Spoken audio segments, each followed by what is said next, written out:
네, 오늘 말씀은 다니엘서 8장 1절에서 14절의 말씀입니다. 저와 여러분이 한 절씩 교독하겠습니다. 제가 먼저 1절 읽겠습니다. 나 다니엘에게 처음으로 환상이 나타난 후 벨사살 왕이 다스린 지 3년이 되던 해에 다시 환상이 나타났습니다. 나는 엘람 지방 수산성에 있었으며 을레 강가에서 환상을 보았습니다. 내가 눈을 들어보니 강가에 두 개의 긴 뿔을 가진 숫양이 서 있었습니다. 긴 두 뿔 가운데 한 뿔이 다른 뿔보다 더 길었고 그 긴 뿔이 나중에 돋은 것이었습니다. 내가 보니까 그 숫양이 뿔로 서쪽과 남쪽과 북쪽과 남쪽을 들이받는데 어떤 짐승도 그 수장을 당하지 못하고 그 손에서 구할 수가 없었습니다. 그 수장은 무엇이든지 자기 좋을 대로 했으며 점점 더 강해졌습니다. 내가 이 생각에 빠져 있는 가운데 갑자기 숫염소 한 마리가 서쪽에서 나와서 땅을 디디지도 않고 온 세상을 누비고 다녔습니다. 그 숫염소의 두 눈 사이에는 눈에 띄게 큰 뿔이 하나 있었습니다. 그 숫염소는 강가에서 본 두 뿔 달린 수장에게로 다가가서 크게 화를 내며 숫양을 들이받았습니다. 숫염소는 더욱 화를 내며 숫양을 공격하고 두 뿔을 부러뜨렸습니다. 숫양은 숫염소를 이길 힘이 없었습니다. 숫염소가 숫양을 땅에 내리치고 발로 짓밟았지만 아무도 숫양을 그 손에서 구해줄 수 없었습니다. 그 후 숫염소는 점점 강해졌습니다. 힘이 세질 대로 세지더니 그 큰 뿔이 부러져 버렸습니다. 그리고 그 자리에 뚜렷한 네 개의 뿔이 돋아 네 방향으로 자랐습니다. 그 가운데 한 뿔에서 또 작은 뿔 하나가 돋아서 남쪽과 동쪽과 영광스러운 땅을 향해 매우 크게 자랐습니다. 그렇게 자라서 하늘 군대에 닿을 만큼 자랐고 하늘 군대 가운데 몇몇 별들 가운데서 몇몇을 땅에 내치고 발로 짓밟았습니다. 그 뿔은 스스로 자신을 높여 하늘의 군대 주인처럼 높이더니 하나님께 날마다 드리는 제사를 없애버리고 하나님의 성전마저 헐어버렸습니다. 그 뿔로 인해 백성들이 죄를 범했고 백성들은 그 뿔에게 날마다 제사를 드렸습니다. 진리는 땅에 떨어졌고 그 뿔이 하나님마다 잘 됐습니다. 나는 거룩한 분이 말씀하시는 것을 들었습니다. 또 다른 거룩한 분이 그 거룩한 분에게 여쭈었습니다. 이 환상에 나타난 일이 언제까지 계속되겠습니까? 날마다 드리던 제사를 못 드리고 멸망당할 죄를 범하여 성전이 헐리고 하나님의 백성이 질투없는 일들이 언제까지 계속되겠습니까? 함께 읽겠습니다. 시작. 천사가 내게 말씀했습니다. 그날까지 2300일이 걸리며 그때는 성전이 깨끗해질 것이다. 아멘. 요한계시록 19장에 보면 어린 양의 혼인잔치가 나옵니다. 어린 양의 혼인잔치의 어, 그 광경에 대해서 천사가 그것을 이제 요한에게 설명해 주고 말을 해 줍니다. 이 어린 양의 혼인잔치의 이야기를 듣고 그것을 환상으로 보았을 때 아마 누구든지 그 이야기를 듣고 그 광경을 환상으로 봤을 때는 굉장히 황홀했을 거예요. 그래서 이제 요한도 계시록 19장 10절에 보면은 이 말에 나는 천사의 발 앞에 엎드려 그에게 경배하려고 했다라고 나옵니다. 그러니까 이제 천사가 그렇게 얘기하죠. 그러지 말아라. 네. 나는 너와 예수의 증언을 가진 내 형제들과 함께 종된 자니 너는 하나님께 경배하여라. 예. 그러니까 천사가 자기에게 경배하지 말고 하나님께만 경배해라 이렇게 이야기를 하죠. 그러면서 뭐라고 얘기냐면 예수 증언은 예언의 영이기 때문이다라고 얘기합니다. 예수 증언은 예언의 영이다. 네. 영어로 하면 Spirit of prophecy is the testimony of Jesus. 예. 그러니까 예언의 영은 예수 증거다라고 얘기하는 거예요. 예언의 영의 핵심은 예수님을 증거하는 것이다. 네. 그러니까 미래에 일어날 일을 그냥 단순히 이야기한다고 해서 그것이 예언이 아닌 거죠. 네. 거짓 영들, 또 적그리스도, 우상 숭배하는 자들, 뭐 우리 한국에도 그 무당들 중에도 이렇게 미래에 대해서 예언을 하고 점을 치고 그것을 맞추는 그런 자들이 있죠. 그러나 그것이 다 예언이 아니라는 겁니다. 예언은 그 예언을 통해서 예수 그리스도를 나타내고 증거하는 것이 예언의 핵심이다라고 이야기를 하는 거죠. 네. 성경에서는 기적을 그냥 단순히 기적이라고 얘기하지 않고 표적이라고 얘기하죠. 표적. 이 표적이 무엇입니까? 이 표적의 원어는 무언가 방향을 지시한다라는 그러한 뜻입니다. 즉 무슨 얘기입니까? 단순히 그냥 기적이 일어나는 것이 예, 목적이 아닙니다. 그 기적을 통해서 반드시 무엇인가를 지시하는 거예요. 그걸 누구를 지시하겠습니까? 바로 예수 그리스도를 믿는 믿음과 연결시키는 것을 우리가 표적이라고 이야기를 하는 거예요. 어, 저희는 이제 다니엘서 후반부를 이제 살펴보게 됩니다. 다니엘서 전반부는 구약 성경은 대부분 거의 모든 성경이 히브리어로 원어가 쓰여졌는데 이 7장까지는 아람어로 쓰여졌습니다. 그래서 왜 아람어로 쓰여졌을까? 당시에 페르시아 제국에서 널리 통용되는 언어가 아람어였습니다. 그래서 이 다니엘서 2장에서 7장까지는 거의 어떻게 보면 예언의 내용도 들어가 있지만 다니엘과 세 친구의 믿음의 스토리들이 많이 들어가 있죠. 어떻게 보면 느부갓네살 왕과 이 다리오 왕, 벨사살 왕의 이야기들을 통해서 당시에 제국에 있는 많은 사람들이 하나님은 정말 온 땅의 하나님이시고 열방을 다스리시는 하나님이시다라는 것을 아마 나타냈을 겁니다. 그래서 많은 제국 안에 있는 사람들에게 읽혀졌을 거예요. 아람어로 쓰여졌습니다. 그런데 이제 8장부터 끝까지는 다시 히브리어로 이 다니엘서가 쓰여집니다. 히브리어는 누가 읽는 그러한 책이라고 볼 수 있어요. 네. 하나님의 언약의 백성인 이스라엘 백성들이 이제 이해할 수 있는 언어이죠. 어떻게 보면 이제 7장부터는 이제 다니엘의 4가지 환상에 대해서 이제 이야기가 계속 나오게 되는데 결국은 이것은 유대인들, 언약 백성인 하나님의 백성들에게 하나님께서 은밀하게 주시는 그러한 예언의 말씀, 계시의 말씀이라고 우리가 볼 수가 있습니다. 특별히 8장은 이제 7장의 말씀을 좀 더 마치 현미경을 살펴보듯이 세밀하게 더 자세하게 설명해 주는 그러한 말씀이라고 볼 수가 있어요. 1절에 보면 다니엘에게 처음으로 환상이 나타난 이후에 벨사살 왕이 다스린 지 3년 되던 해에 다시 환상이 나타났다. 어제 말씀드렸던 이 다니엘서 7장은 언제 주어졌다고 했습니까? 벨사살 원년에 이제 다니엘서 7장에 환상이 보였다라고 얘기했어요. 다니엘서 7장 1절에 그렇게 나와 있죠. 그런데 이제 2년 뒤에 벨사살 왕 3년에 다시 환상이 나타났습니다. 나는 엘람 지방, 2절에 보면 엘람 지방 수산성에 있었으며 을레강가에서 환상을 보았습니다. 예전에 이란을 방문했을 때 저희 권사님들이랑 권사회에서 이란을 같이 간 적이 있는데 저희가 이 버스로 이 수산성을 이쪽 지역을 지난 적이 있습니다. 이 테헤란에서 꽤 멀리 떨어져 있는 그런 지역으로 기억이 됩니다. 이곳에 왕의 별장이 이제 있었다라고 제가 설명을 들은 기억이 있어요. 어쨌든 이 수산성에서 엘람에 있는 수산성에서 환상을 본 것이죠. 그럼 환상은 이제 어떤 환상입니까? 쉽게 얘기하면 숫양과 숫염소의 환상이라고 볼 수가 있습니다. 오늘 다니엘서 8장 1절에서 14절까지 이 환상의 내용에 대해서 나오고 이제 내일 금요일 날 아침에 이제 여러분 큐티를 하시면 그 환상의 내용에 대한 천사의 해석이 이제 나오게 되죠.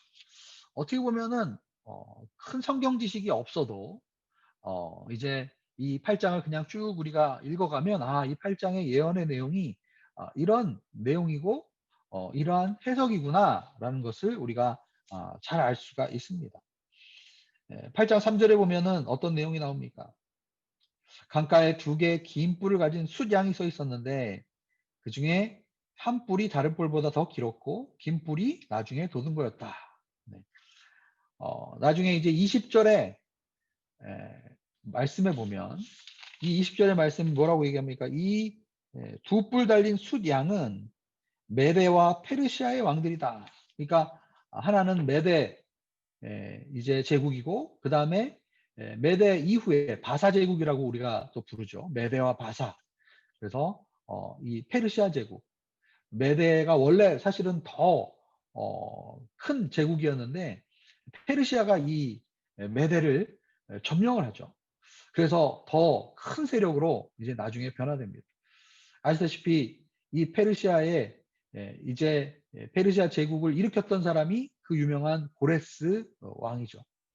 고레스 왕이 칙령을 내려서 결국은 이제 이스라엘이 1차 포로 기한의 역사가 이제 바사 제국에서 시작이 됩니다. 이 두 개의 뿔을 가진 숫 양이 어떻게 했다고 그럽니까? 4절에 보면 뿔로 서쪽과 남쪽, 북쪽을 들이받는데 어떤 짐승도 그 수장을 당하지 못하고 그 손에서 구할 수 없었다.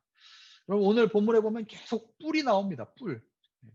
이 뿔은 무엇을 상징합니까? 어떻게 보면 이 메대와 페르시아의 무력, 어떻게 보면 힘, 그죠?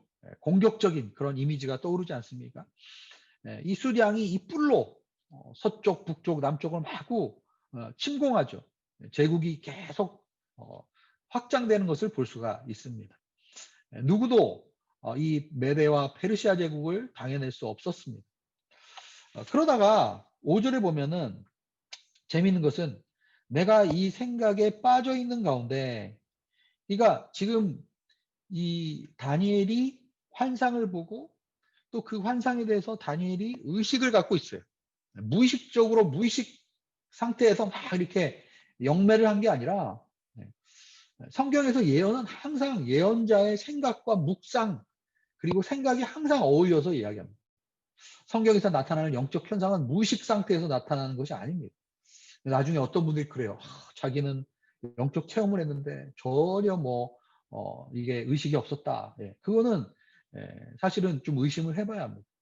항상 성령님은 인격적인 분이시기 때문에 성령님이 역사할 때는 우리의 의식 상태 가운데서 지정의를 통해서 우리 가운데 역사하십니다.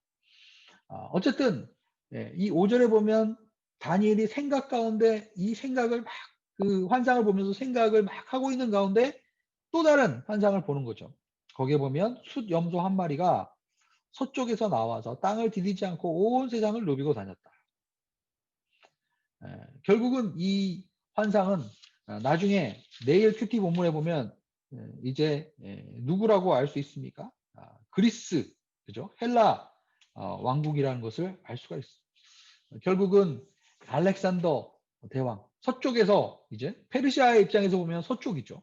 서쪽에서 그리스에서 마게도니아 왕이었던 이제 알렉산더가 주전 336년에 마게도니아 왕으로 즉위하고 그리고 주전 334년에 페르시아 원정을 20세의 나이에 시작합니다. 그러니까 방년 18세의 왕이 되고요. 20세에 해외 원정을 시작합니다. 그리고 13년 동안 이제 이 헬라 제국을 확장하면서 전쟁을 하다가 나중에 33살의 젊은 나이에 이제 본국으로 돌아오는 그 길에 객사를 알렉산더 대왕이 했다라고 알려져 있죠. 8절에 보면은 이 숫염소가 점점 강해졌고 힘이 세질 대로 세졌는데 그 큰 뿔이 부러져 버립니다. 그러니까 이 뿔은 아까 이야기했던 그 제국들의 무력, 힘을 상징하기도 하고 이 뿔은 또한 이 제국의 가장 최고위 권력자, 이 무력의 근원이 바로 이 알렉산더죠. 이 그 큰 뿔이 결국은 부러져 버리죠. 그리고 그 자리에 또렷한 4개의 뿔이 돋아서 4방향으로 자랐다라고 8절에 이야기합니다. 역사 속에서는 334년에 주전 334년에 페르시아 이제 그 알렉산더가 주전 320년경에 이제 죽죠. 그때 죽고 나서 이 알렉산더의 부하들 4명의 장군들을 통해서 셀레우쿠스 왕조, 프톨레마이오스 왕조, 마케도니아 왕조, 그리고 리시마코스 왕조, 이 네 개의 왕조가 이제 헬라 제국의 왕조가 나눠지게 됩니다.